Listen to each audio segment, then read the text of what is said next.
You land a new client and that should feel good. And it does for a moment, but then something strange happens. Your confidence drops to the floor because you start thinking, can I deliver at this level? What if they expect more than I can give? What if my skills have become outdated? What if they realize I'm not as good as they thought? You've been doing this work for years, but with a new client, it just feels like you're back at day one. Here's why this matters. If working with new clients quietly triggers self-doubt, you'll start resisting new clients. Not obviously and not dramatically, but subtly. So you'll take longer to reply, price slightly lower than feels safe, and prefer existing clients over new opportunities. Or maybe avoid pitching at the next level. And slowly your growth will just plateau because you're avoiding the discomfort of being new again. New clients don't create new self-doubt. They reactivate old self-doubt because every new person resets your internal scoreboard. With long-term clients, you have a history. You have shared wins, shared language, and proof. There's margin there. But with someone new, there's no emotional buffer yet. So your brain says you have to prove yourself again.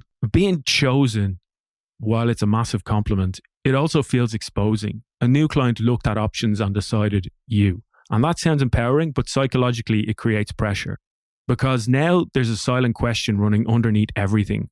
Were they right? And instead of calmly doing the work, you start trying to justify their decision. And that's where the tension starts. That's where you tighten. And tightening distorts performance. But here's the part that most freelancers miss. You're not the only one under pressure. They made the call, they made the decision, they allocated budget, they used their own judgment. And if it goes badly, it reflects on them too, which means they don't want you to fail. They're invested in you succeeding.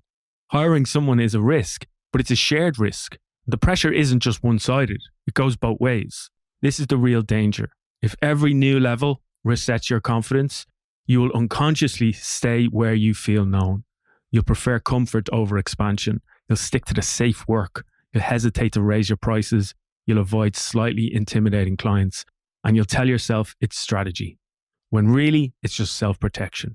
That's how growth stalls. That's how you stay at a level and struggle to get beyond it. It's not with failure, it's with avoidance. So what do you do here to improve on this? First, separate skill from spotlight and ask, is this technically beyond me, or does it just feel bigger because it's new? Second, retrieve evidence. Name 3 specific projects where you already delivered at this level. Make your brain look backwards before it invents forward threats. Third, stop trying to prove. Just execute at your normal, natural standard. When you try to prove yourself, you'll tighten and you'll actually overwork and make the work worse. Consistency always builds trust faster than intensity. New clients don't erase your experience. They just haven't experienced it yet. Your job isn't to reinvent yourself every time. It's to calmly be who you already are. And self-doubt at this new level isn't proof that you're underqualified. It's just friction from expansion. So if new clients make you feel like you're starting over, it's totally normal. We all feel it. It's not a warning sign. It's just a growth edge. The only real danger is letting that discomfort push you back into smaller rooms, because the rooms that you grow in will always feel unfamiliar at first. If this resonated, well, you're not broken. You just suffer from a little bit of self-doubt, and most freelancers feel the exact same.